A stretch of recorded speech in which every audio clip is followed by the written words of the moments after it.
بعد أعوذ بالله من الشيطان الرجيم بسم الله الرحمن الرحيم إنا أنزلناه في ليلة القدر وما أدراك ما ليلة القدر ليلة القدر خير من ألف شهر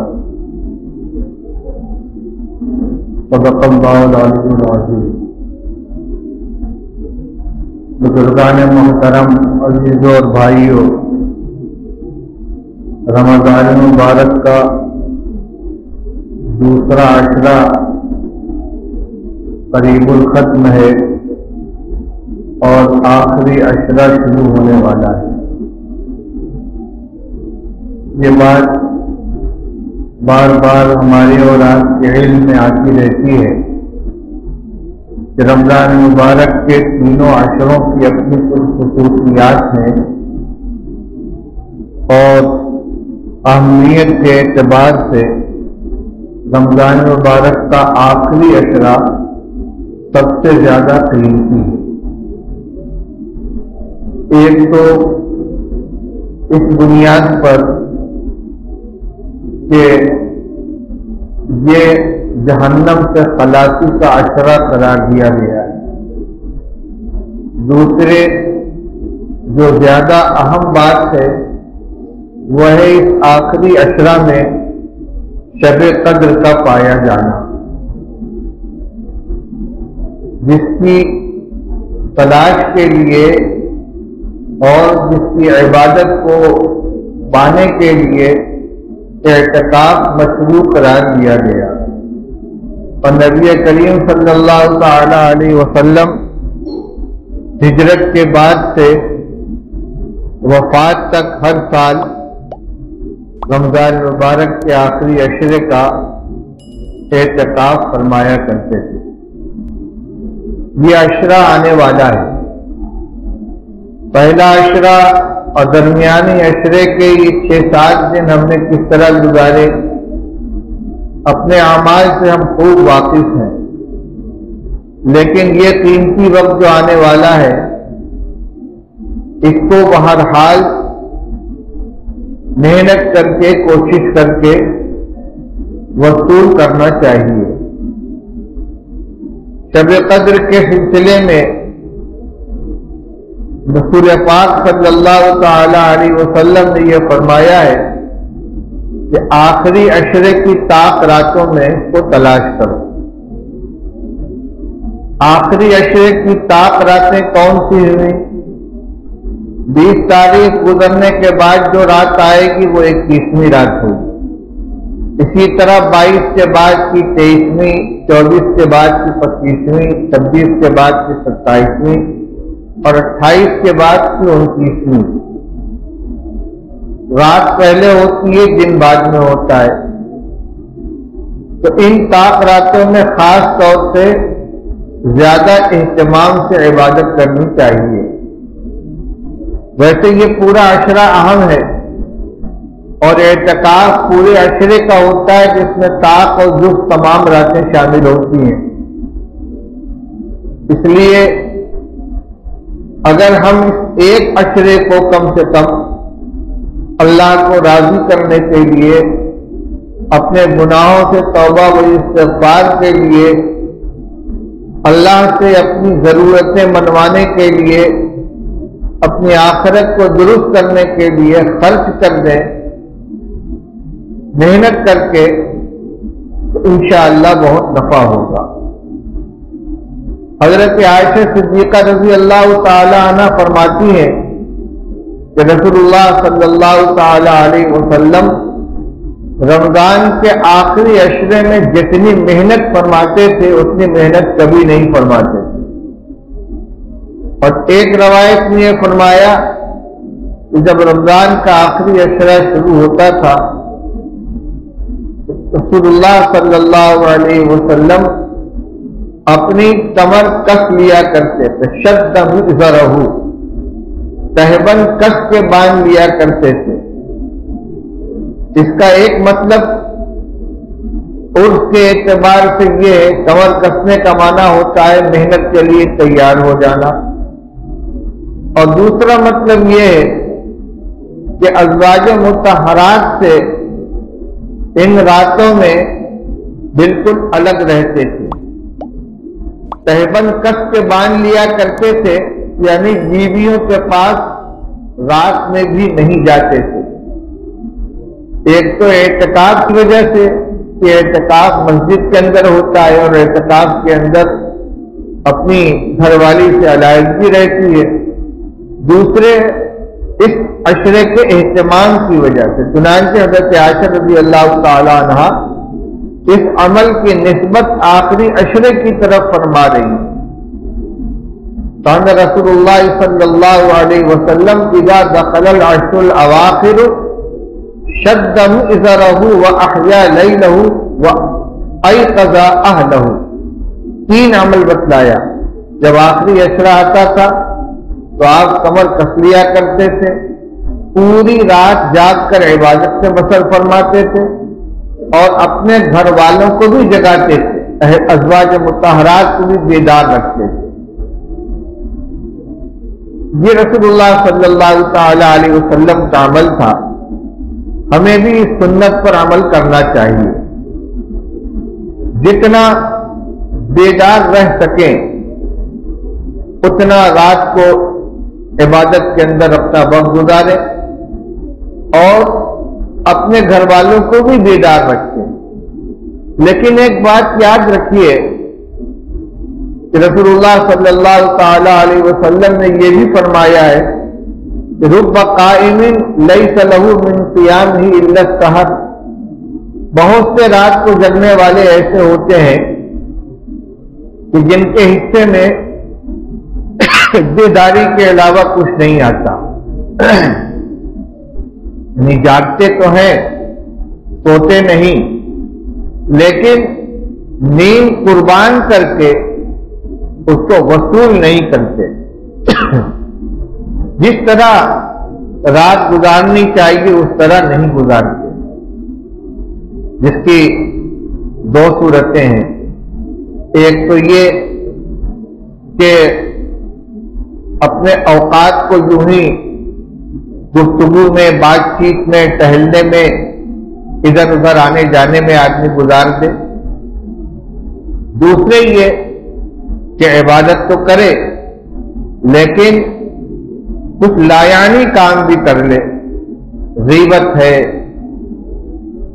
اور دیگر لہو و لعب ہے، جس کے لیے آج کل موبائل کا یہ ملٹی میڈیا موبائل کا ڈبہ، تمام لغویات کا مجموعہ،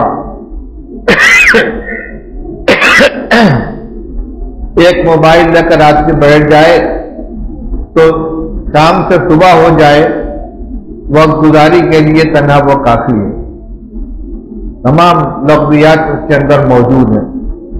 تو کم سے کم اس ایک عشرے میں موبائل کا استعمال بس بقدر ضرورت کیا جائے۔ ضرورت کیا ہے؟ کہیں سے فون آیا وصول کر لیا، کہیں ضروری ہوا تو فون کر لیا، اور حساب کرنا ہے، کچھ جوڑنا ہے، کیلکولیٹر استعمال کر لیا۔ باقی میسج دیکھ رہے ہیں، واٹس ایپ دیکھ رہے ہیں اور دوسری چیزیں لایانی قسم کی دیکھ رہے ہیں جن کا کوئی نہ دینی فائدہ ہے نہ دنیاوی فائدہ ہے، تو اپنے اوقات کو ان چیزوں سے بچائیں۔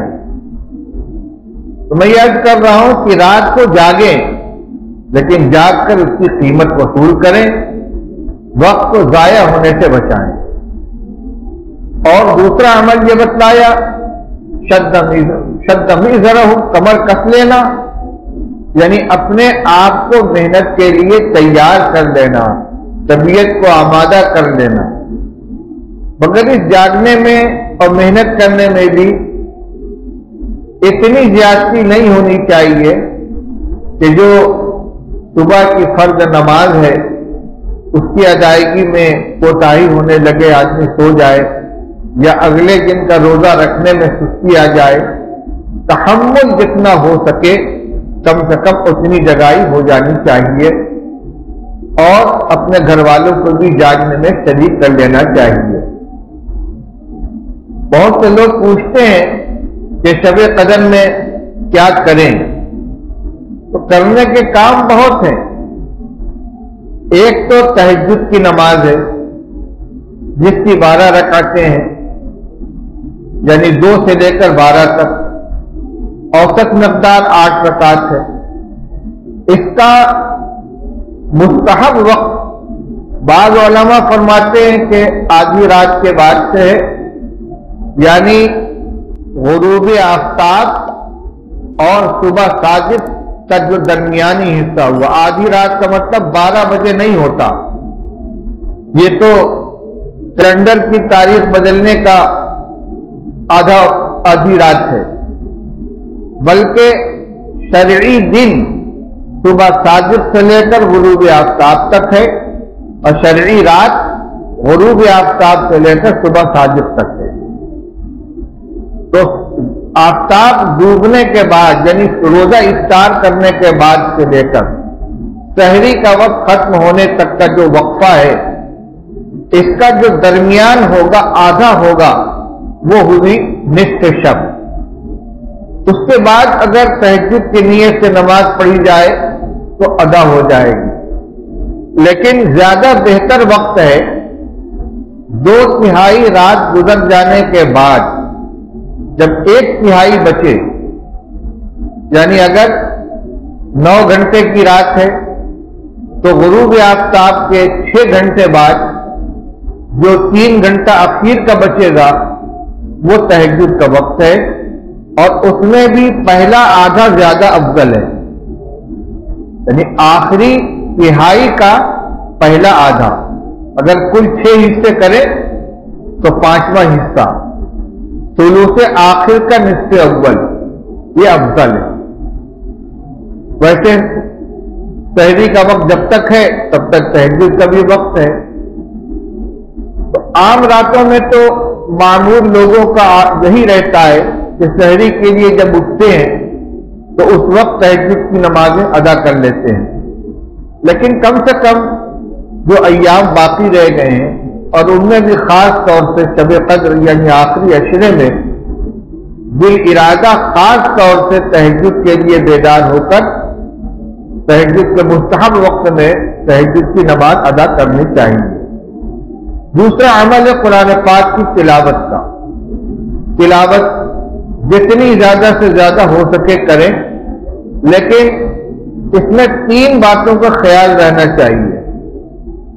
ایک تو یہ کہ تلاوت زبان سے پڑھنے کا نام ہے، زبان سے حروف کی ادائیگی ہونا ضروری ہے۔ بعض لوگوں کو دیکھا جو قرآن پاک سامنے رکھا ہوا ہے اور انگلی چل رہی ہے آیت کے اوپر، اور نہ ہونٹ کو کوئی حرکت ہے نہ زبان کو کوئی حرکت ہے، تو یہ قرآن پاک کا مطالعہ ہوا، قرآن پاک کا دیکھنا ہوا، یہ تلاوت نہیں ہوئی۔ تلاوت زبان کا عمل ہے جس میں زبان کو حرکت ہونی چاہیے، ہونٹ کو حرکت ہونی چاہیے۔ دوسری بات یہ کہ قرأت کا 2 درجہ ہے، ایک ہے جہر اور ایک ہے سر، ایک زور سے اور ایک آہستہ۔ زور کا مطلب یہ ہے کہ پاس والے بھی اس کو سن لیں، یعنی کم سے کم جہر، پاس والا اس کو سن لے۔ اور آہستہ کا کم سے کم درجہ یہ ہے کہ اپنی آواز اپنے کان میں آ جائے، بالکل آواز پیدا نہ ہو، صرف ہونٹ حرکت کر رہے ہیں تو شبہ ہے کہ یہ تلاوت معتبر ہوگی یا نہیں ہوگی۔ اس لیے کم سے کم اتنی آواز سے تلاوت کرنا چاہیے کہ اپنی آواز اپنے کان کے اندر آ جائے۔ اور جب کئی لوگ بیٹھے ہوئے ہوں تو زیادہ زور سے تلاوت نہیں کرنی چاہیے تاکہ ایک کے پڑھنے سے دوسرے کے اندر خلل نہ پڑے۔ تیسری بات تلاوت کے سلسلے میں یہ ہے کہ رسول اللہ صلی اللہ علیہ وسلم نے ارشاد فرمایا، اقرأوا القرآن ما اختلفت قلوبکم، کہ قرآن کی تلاوت اس وقت تک کرو جب تک تمہارا دل لگے۔ طبیعت اچاٹ ہو جانے کے بعد زبردستی تلاوت نہیں کرنی چاہیے۔ اللہ کا کلام ہے، اور تلاوت کے آداب میں سے یہ ہے کہ جب آدمی قرآن پڑھ رہا ہو، قرآن اللہ کا کلام ہے اور اللہ ہی کے لیے پڑھ رہے ہیں، تو نیت یہ ہو کہ ہم اللہ تعالیٰ کو قرآن پاک سنا رہے ہیں۔ مولانا ابرار الحق صاحب مرزوئی رحمۃ اللہ علیہ محب سنہ، وہ اپنے خطاب میں یہ بات فرمایا کرتے تھے، بڑے لوگوں کی بات بڑی ہوتی ہے، اس میں اثر بھی ہوتا ہے۔ فرماتے تھے کہ جب قرآن لے کر بیٹھو یہ تصور کرو کہ اللہ تعالیٰ فرماتے ہیں مجھے قرآن سناؤ، دیکھے کیسے پڑھتے ہو۔ اب اس میں جب یہ تصور ہوگا کہ اللہ تعالیٰ ہم سے سننا چاہتے ہیں اور ہم اللہ تعالیٰ کو سنا رہے ہیں، تو اس میں دل جمعی بھی پیدا ہوگی، دھیان بھی لگے گا، اور ادھر ادھر جو خیالات بہکتے ہیں وہ بھی نہیں ہوں گے۔ اور یہ یقینی بات ہے کہ قرآن ہم پڑھتے ہیں، اللہ تعالیٰ سنتے ہیں، وہ تو آہستہ کو بھی سنتے ہیں، زور کو بھی سنتے ہیں۔ حدیث پاک میں آتا ہے کہ رسول اللہ صلی اللہ علیہ وسلم نے ارشاد فرمایا، ما اذن اللہ لشیء ما اذن لنبی یتغنى بالقرآن یجہر به او کما قال رسول اللہ صلی اللہ علیہ وسلم۔ اللہ تعالی جتنی توجہ سے نبی کی اس آواز کو سنتے ہیں جو قرآن پاک کی تلاوت کے وقت آواز پیدا ہوتی ہے، اتنی توجہ سے کسی چیز کو نہیں سنتے۔ اور صحابہ رضی اللہ تعالی عنہم کا یہی معاملہ تھا۔ ایک واقعہ ہے، نبی کریم صلی اللہ تعالی علیہ وسلم ایک رات کو جائزہ لینے کے لیے نکلے۔ آپ صحابہ رضی اللہ تعالی عنہ کے حالات کا جائزہ لینے کے لیے نکلا کرتے تھے۔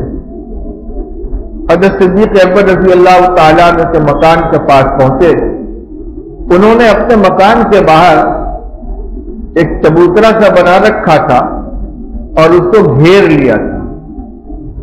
وہ رات کے آخری حصے میں اسی میں تہجد کی نماز پڑھتے تھے اور قرآن پاک آہستہ آہستہ پڑھتے تھے، اور اتنی آواز ہوتی تھی کہ قریب کا آدمی سن لے، لیکن اس کا شمار جہر میں نہیں تھا، آہستہ میں تھا۔ وہاں سے آپ تشریف لے گئے حضرت عمر رضی اللہ تعالیٰ عنہ کے مکان کے پاس، وہ بھی نماز میں قرآن پڑھ رہے تھے، بہت زور زور سے پڑھ رہے تھے۔ تو صبح کو رسول اللہ صلی اللہ تعالی علیہ وسلم نے حضرت ابوبکر رضی اللہ تعالیٰ عنہ کو فرمایا کہ ابوبکر، رات کو میں تمہارے مکان کے پاس سے گزرا، تم بہت آہستہ قرآن پڑھ رہے تھے۔ انہوں نے فرمایا، یا رسول اللہ اسمعت من ناجیت، اے اللہ کے رسول، میں جس کو سنا رہا تھا اس نے سن لیا۔ اسمعت من ناجیت، میں جس سے سرگوشی کر رہا تھا اس کو میں نے سنا دیا۔ اللہ کو سنانے کے لیے میں پڑھ رہا تھا، وہ اتنی آواز سے بھی سن لیتا ہے۔ رسول اللہ صلی اللہ علیہ وسلم نے ان کی اس بات کی تردید نہیں فرمائی، یعنی آہستہ پڑھنے میں جو مصلحت ان کے پیش نظر تھی انہوں نے بیان فرما دی، لیکن جو وجہ بیان کی ہے وہ اللہ کو سنانا ہے، اللہ کو سنانے کے لیے پڑھتا ہوں وہ سن لیتا ہے۔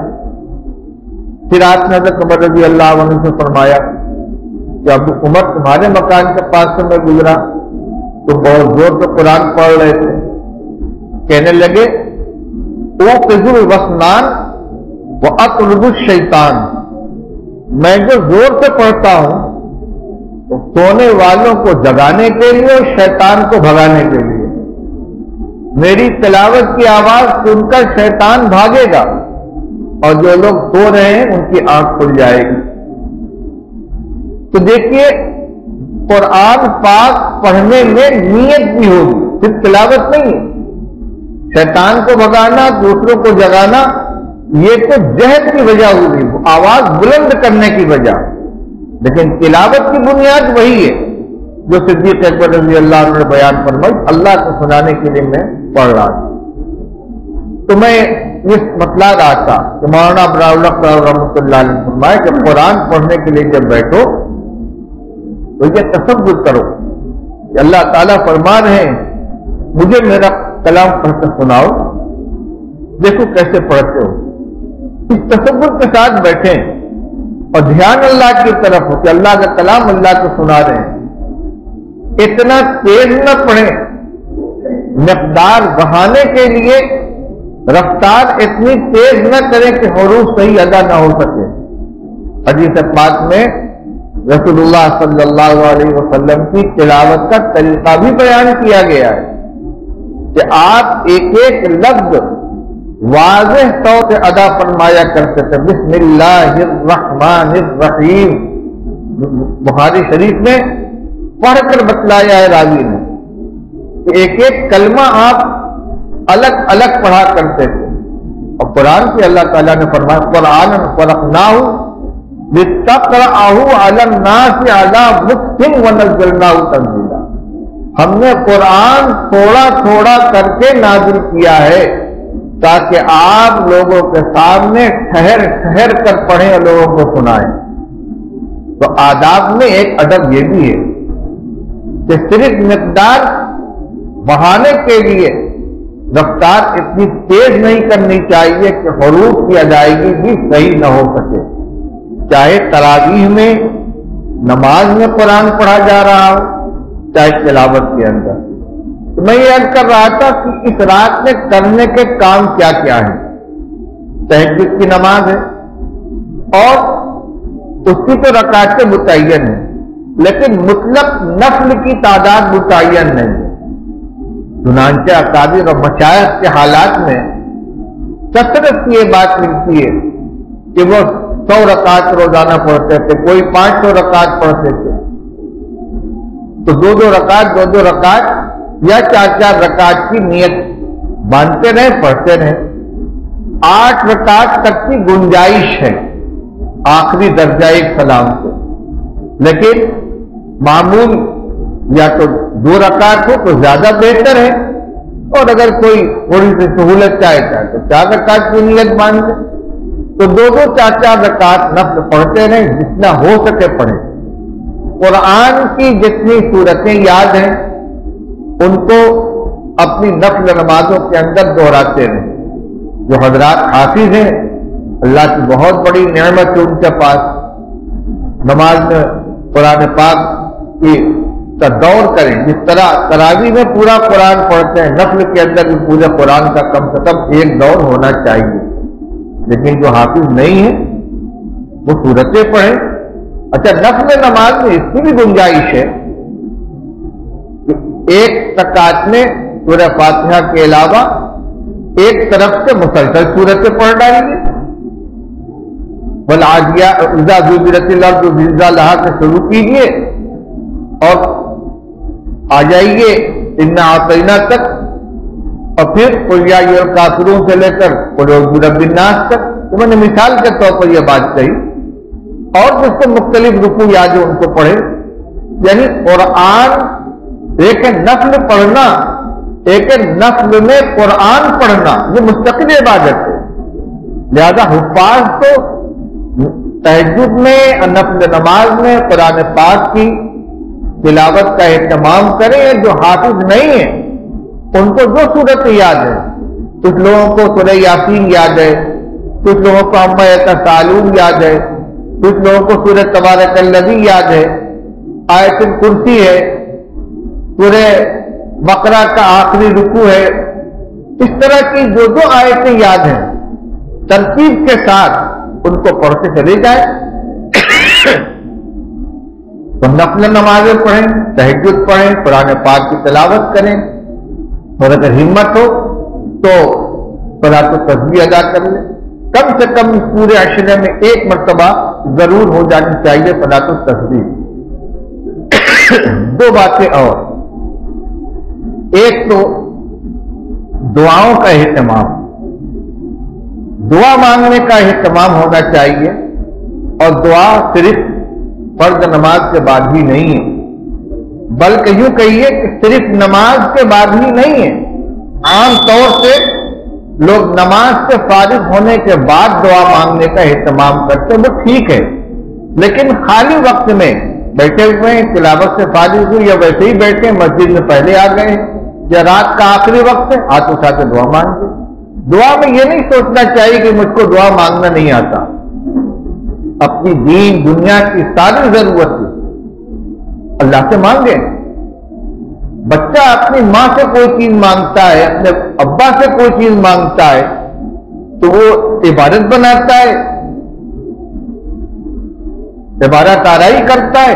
نہیں، اللہ تعالیٰ تو ماں باپ سے کہیں زیادہ شفیق و مہربان ہے، ان کو تو مانگنا پسند ہے، اس لیے جیسے آتا ہوں مانگے۔ ہم دعائیں کرانے کا تو اہتمام کرتے ہیں، لیکن دعا کرنے کا اہتمام نہیں کرتے، دعائیں کرنی چاہیے۔ آخری بات یہ، حضرت عائشہ صدیقہ رضی اللہ تعالی عنہا نے رسول اللہ صلی اللہ علیہ وسلم سے پوچھا تھا کہ یا رسول اللہ، اگر مجھے معلوم ہو جائے کہ شب قدر کب ہے تو میں کیا دعا مانگوں؟ تو آپ نے فرمایا یوں کہو، اللہم انک عفو تحب العفو فاعف عنی، اللہم انک عفو تحب العفو فاعف عنی۔ حضرت شیخ رحمۃ اللہ علیہ نے لکھا ہے کہ اللہ تعالیٰ کا یہ دستور ہے کہ جو چیز جتنی زیادہ ضرورت کی ہوتی ہے اتنی آسان کر دی جاتی ہے، جیسے ہوا اور پانی کو اللہ نے آسان کر دیا ہے، یہ کلمہ طیبہ جو سب سے زیادہ ضروری ہے سب سے آسان کر دیا ہے۔ تو پھر شب قدر میں اللہم انک عفو تحب العفو فاعف عنی جو ایک سطر کی بھی دعا نہیں، اس سے بھی مختصر ہے، اس کا یاد کر لینا اور اس کا پڑھنا ہر ایک کے لیے آسان ہے۔ پھر یہ کہ یہ کب شب قدر ہے یہ تو ہم کو معلوم نہیں ہے، اس لیے پورے عشرے میں اس دعا کا اہتمام ہونا چاہیے، اور آخری عشرہ ہونے کے اعتبار سے کیونکہ جہنم سے خلاصی کا عشرہ ہے، اللہم اجرنی من النار، اللہم عاتق رقبتی من النار، اللہم انی اسألک الجنۃ واعوذ بک من النار، ان دعاؤں کا بھی اہتمام کرنا چاہیے، اور دعا جتنی زیادہ عام ہوتی ہے اتنی زیادہ قبول ہوتی ہے۔ حدیث میں آتا ہے کہ کوئی مسلمان دوسرے مسلمان کے لیے جب اس کے غیر موجودگی میں دعا کرتا اس کے پس پشت تو اللہ تعالیٰ اس کو ضرور قبول فرماتے ہیں، بلکہ حدیث میں یوں ہے کہ فرشتہ کہتا ہے کہ آمین ولک مثلہ، تم نے اپنے بھائی کے لیے جو دعا مانگی ہے اللہ اس کو قبول کرے اور تم کو بھی یہ چیز عطا فرمائے۔ ہم اپنے لیے مانگیں گے، ہم گناہگار ہیں، معلوم نہیں وہ قبول ہوگی کہ نہیں ہوگی، تو جو ہمیں چاہیے دوسرے تمام مسلمانوں کے لیے مانگیں، انشاءاللہ ہمیں بھی وہ ضرور مل جائے گی۔ اللہ تعالی ہم سب کو عمل کرنے کی توفیق عطا فرمائے۔ وآخر دعوانا الحمدللہ۔